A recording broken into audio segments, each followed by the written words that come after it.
Hello, Hosanna City Church. It's me, Pastor Chris. Call me Wags, whatever. Let me tell you my story. I was raised up in a church called Living Stream Christian Fellowship, and that is in Yucca Valley, California, where my mom was and still is the pastor's secretary. And that church is now called Joshua Springs Calvary Chapel. I grew up going to church all the time. I grew up being at church. And that was my life. My best friend was the pastor's kid, and so he was the PK, and I considered myself as the PSK, pastor's secretary's kid. I had no problem believing who God was. Always believed there was a heaven and hell. Always believed in Jesus. Was taught about Jesus, and so I always grew up with that. I was always in search of something, and I'm going to tell you what I was searching for. I was searching for peace. I was searching for the perfect utopia. I was searching for what the Hebrew writers would call shalom, universal delight, wholesome and peace. And that's only given by God, but I was searching for it in getting high. So my addiction to weed got so bad that I would wake and bake. I would go to school high all throughout the day. I would crave it and just smoke it in the bathroom, smoke it in my VW bug at lunch with other friends and come back. And I don't even know how I graduated high school, to be honest with you. I would come to school that way. I would come to work that way. I would come to church that way. I would be at family events and I would sneak off and say, I'm taking a walk, and I get high. And my family didn't know this, and maybe till later. And I always had to hide it. I was always craving for the next feeling, I guess, the next high, that perfect shalom. But I could never find it. And I got depressed.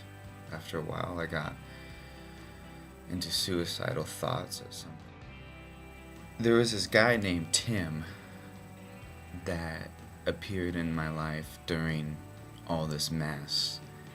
And he would get together with my friend Corey, my friend Corey. We would have Tuesday taco night at Jerry's every Tuesday.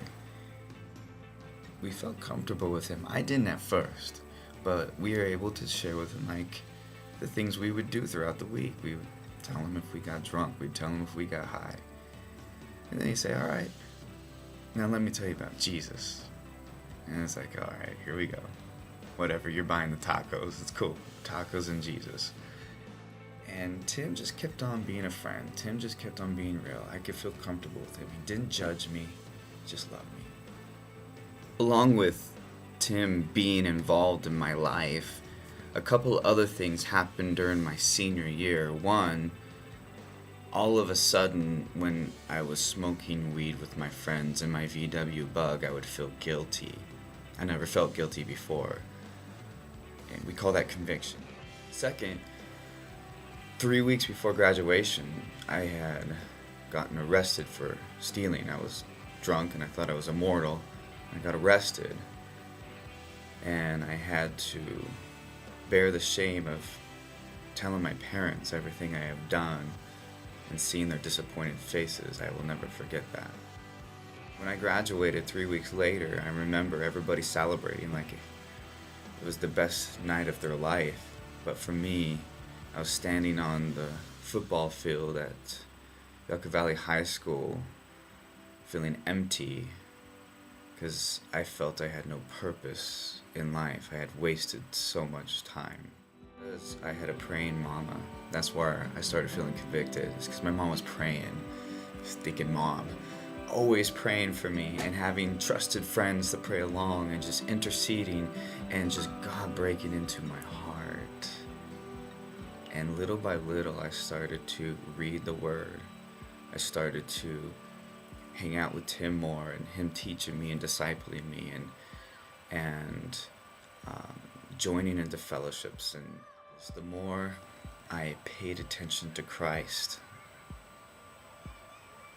the more those desires for weed drifted away. And I remember the Spirit of God speaking to me when I was struggling, going, I can't get rid of this addiction. And he gently spoke to me, set your mind on things above and not on things of this earth. And that's in Colossians 3 verse 2. And I never read Colossians my entire life. The Lord gave me his word. And still to this day I hang on to that.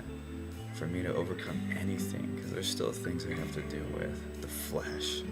I set my mind where Christ is at.